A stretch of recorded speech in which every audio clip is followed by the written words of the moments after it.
Assalamualaikum warahmatullahi wabarakatuh.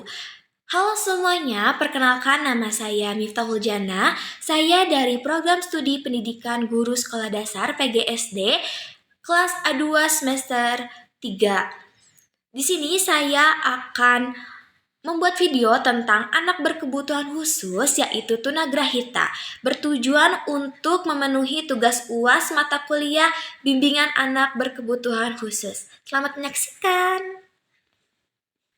Jadi teman-teman, tunagrahita itu adalah kondisi seseorang yang memiliki kemampuan lebih lambat daripada teman sebayanya, sehingga mereka itu selalu membutuhkan bantuan setiap aktivitasnya, baik belajarnya, bermain, atau aktivitas sehari-harinya. Karena kemampuan belajar, kemampuan mereka bergerak pun tidak leluasa seperti kita pada umumnya, karena kondisi keterbatasan mereka. Nah, jadi tunagrahita itu juga dibagi menjadi 3. Yang pertama ada tunagrahita ringan, tunagrahita sedang, dan tunagrahita berat. Kalau tunagrahita ringan ini, anak masih bisa belajar seperti membaca, menulis, atau menghitung sederhana, juga melakukan aktivitas yang mudah-mudah sendirian, asal masih perlu arahan dan pendampingan. Nah, yang kedua itu ada tunagrahita sedang. Kalau tunagrahita sedang ini anak butuh bantuan lebih sering karena kemampuan belajarnya terbatas, dan biasanya juga perlu latihan berulang kali supaya mereka itu lebih hafal. Penyampaian saat belajarnya juga harus berulang kali supaya mereka lebih paham begitu. Nah, untuk yang tahap terakhir yaitu tahap berat, anak itu selalu membutuhkan dampingan setiap aktivitasnya karena keterbatasan kemampuan komunikasinya dan kemandiriannya juga sangat-sangat terbatas. Dengan dukungan yang tepat, insya Allah anak akan berkembang sesuai kemampuan merekanya masing-masing. Nah, di sini saya akan mengaitkan materi yang sudah saya sampaikan dengan hasil observasi saya di SLB Citerep, yang dimana saya observasi di kelas tunagrahita kelas 3 SD.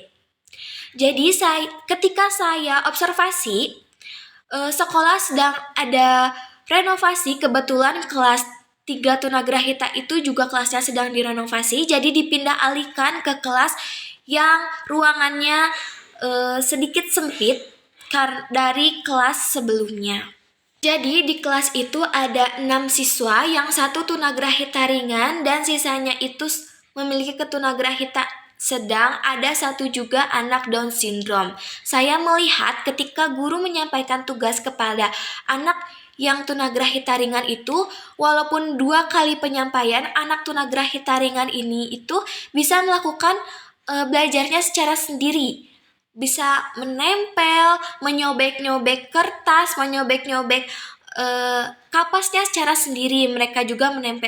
Dia juga menempelnya sendiri. Nah, ketika melakukan bimbingan kepada anak tunagrahita sedang, guru itu melakukan bimbingan seorang-seorang, jadi per orang.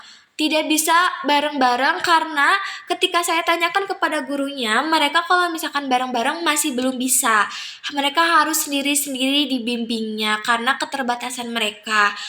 Mereka juga tidak bisa berkomunikasi antar temannya karena masih kestabilan emosinya. Jadi ketika mereka berinteraksi, mereka bukan ngobrol tapi pukul-pukulan, jambak-jambakan, atau yang lainnya. Jadi masih belum bisa berinteraksi dengan teman sebayanya. Ketika berinteraksi dengan guru juga mereka tidak ngobrol, tapi mereka memberikan reaksi seperti kayak senyum, ketawa, atau geleng-geleng kepala. Jadi begitu.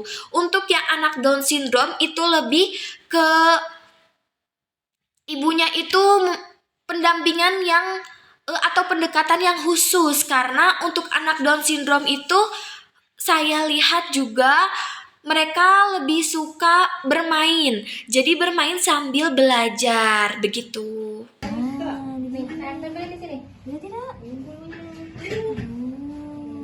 Lagi. Jadi kayak berbulu. Iya.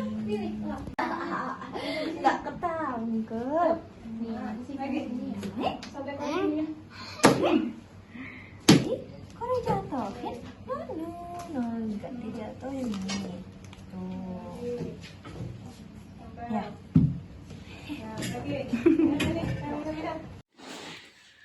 Nah, refleksi yang akan saya sampaikan di video ini bahwa setiap di kelas itu memiliki kemampuan yang berbeda-beda. Apalagi ketika saya observasi, ada di kelas itu ada tunagrahita ringan, tunagrahita sedang, dan ada juga anak satu Down syndrome.